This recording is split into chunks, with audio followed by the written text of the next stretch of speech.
It's really hard to explain why she's attractive to me, but she just is absolutely gorgeous. Every time I saw her, I'd just be like, you're so pretty, I can't get over how pretty you are.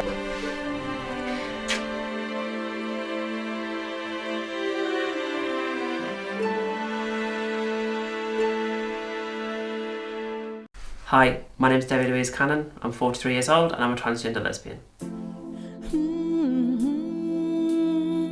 I had the surgery on the 16th of April this year, and I made the decision on the 21st of April 2012, so a little under 4 years.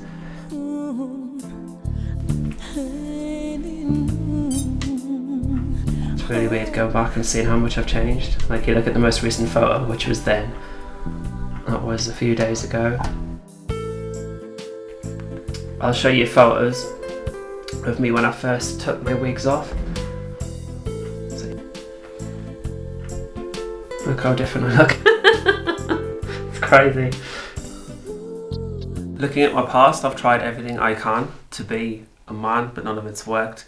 I joined the army, I got married, I had a child, but none of it, whilst some of it was great, none of it actually fulfilled me in a way that this does. There was always something in the back of my mind, some yearning, some need to be something different.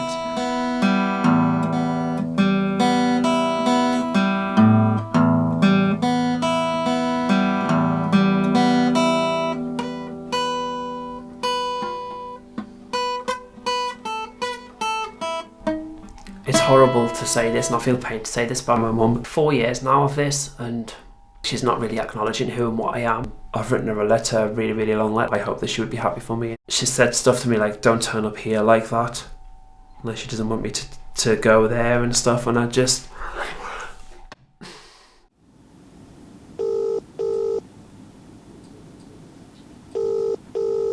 Whenever I phone her, it just goes to voicemail. I can't take your call right now. Just leave you a message. Do you know what? I've tried. I'm not going to put myself in a position where I'm going to be rejected by my mum anymore, because it just hurts too much.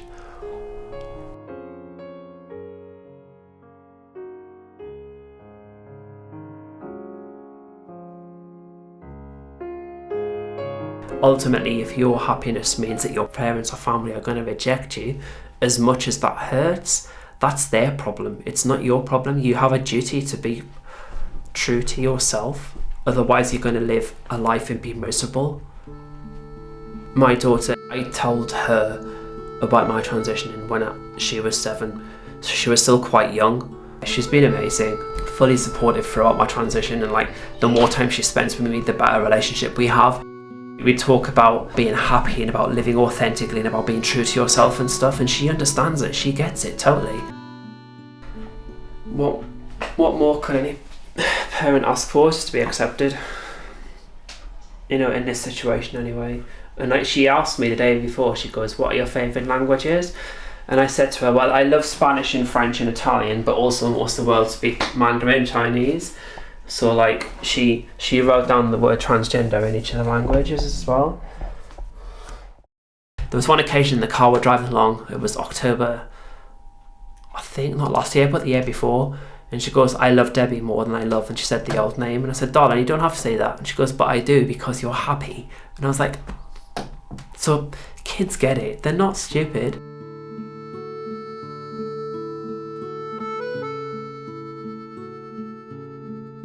I've come so far to be everything that I want to be, you know. I've lost family over it. I don't see my daughter as much as I should. I'm not going to settle anymore in my life. Life is too short. You have to do what is right for you. And if that's selfish, then call me selfish. But, you know, I know now, you know, I hope that I stay with Lib forever. And if we do, then I'll be happy. Love mummy. You love alpha mummy. Debs is alpha mummy, and I'm omega mummy. This is Liv, she's my fiance, and I love her.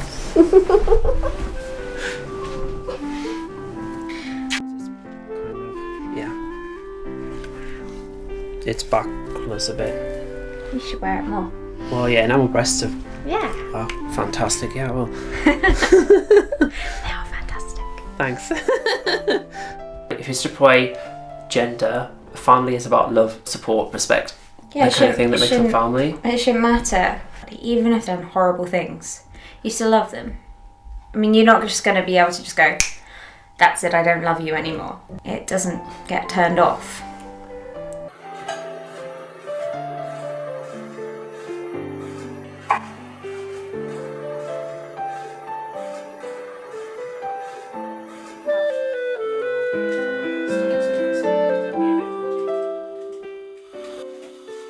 Smells nice though. I love fresh mint.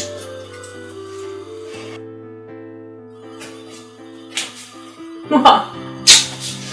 You I didn't do it. You did. You're perfect. Yeah. You're perfect for me. Well, for you, yes, but I'm not perfect. Cheers. Happy lesbian. What's she mean to me? Oh my god. Friggin' hell. It's really hard to articulate into words, but like, she's everything. She's my soul. I think about her all the time. She's my soulmate. It's like, I have a picture of her on my desk at work and I just look at it and I just giggle to myself. If you asked me like what home is and what love is, it's her. She's you know, the missing piece of the jigsaw, if you like. Same. He's so lovely. Silly donk. You're so silly. I guess there was like kind of a challenge when she had to go off of hormones when just leading up to the surgery. She had to stop taking estrogen. During that, she was very irritable, and obviously because there was testosterone that shouldn't be there, and yeah, so that was quite difficult.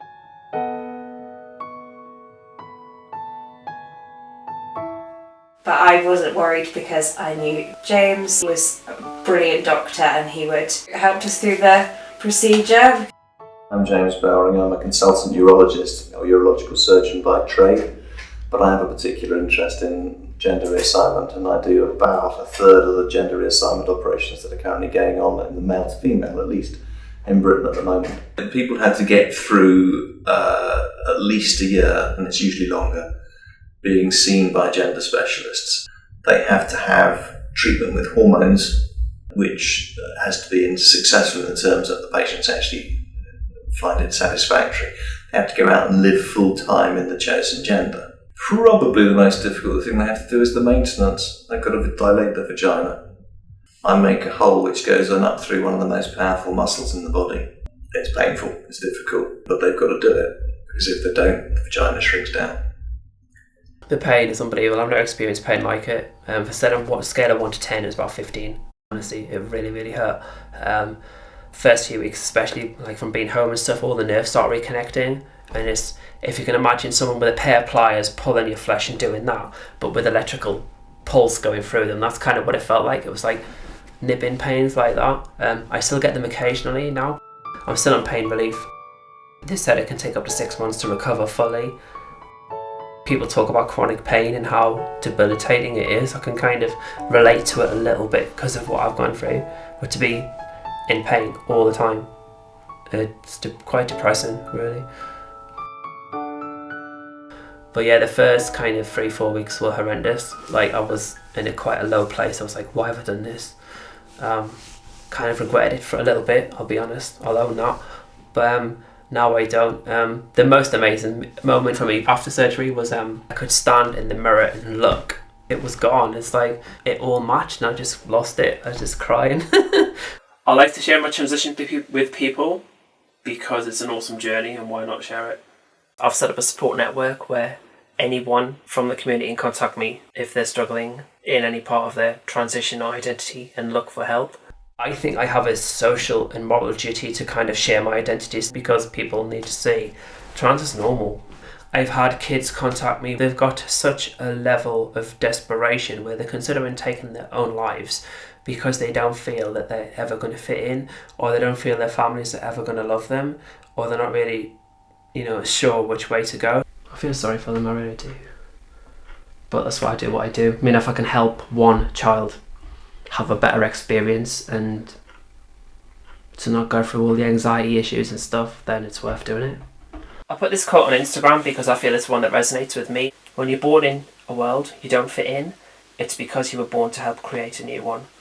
you know, looking at the work I do and the lives I've touched in a positive way, I think that I've helped create a new world, a new level of understanding for transgender people. I can see from both elements as a parent myself. I can see the fact that the parent is worried for them in being LGBT. I want people to feel that they're not alone, that they are supported. That's one of the reasons for running an LGBT support network as well. Hi Lindsay, how are you? Excellent. I'm just confirming that you're still okay to meet up and flirt tomorrow to talk about the LGBT community and people who struggle with their identity and stuff. Is that still cool? Yep. Okay, see you tomorrow. Bye. You can try and accept a world that doesn't align with who you are internally, but ultimately you'll never be happy. 39 years I tried it. You preach it, don't you? Live your truth. Yeah, totally. Live your truth. Be yourself, no one else. Yeah. But that's the thing, if you're happy, then the people around you are happy. And then the people around you are happy. It's a ripple effect, isn't it? Exactly. Totally. Debbie is the ultimate ray of sunshine. I think there are very few people who are as genuinely positive about life as Debbie is. I worked with Debbie for about 4 years, and I think she has a real positive impact on people because of the way she is. She's very open about her transition to educate people, and obviously for some people they may never have met another person who's going through a transition, has made that decision to be themselves. If the more people you can educate, the more understanding there is in the world, and hopefully the world should become a bit more of a peaceful place. I think if you look at mainstream culture in Britain, like soap operas and stuff like that, there are trans characters in practically every major soap now. There's a trans woman, Boy Meets Girl, is like a soap that BBC in its second season now and stuff. You got Paris Lees, who's a campaigner, journalist, trans advocate, trans woman who's open. Kids have role models to look up to who are comfortable in themselves. People who are out there in their professions. Yeah. So it's not like role models. Yeah. I think you're my role model. Aww, thanks. Don't. Stop crying. Thank you.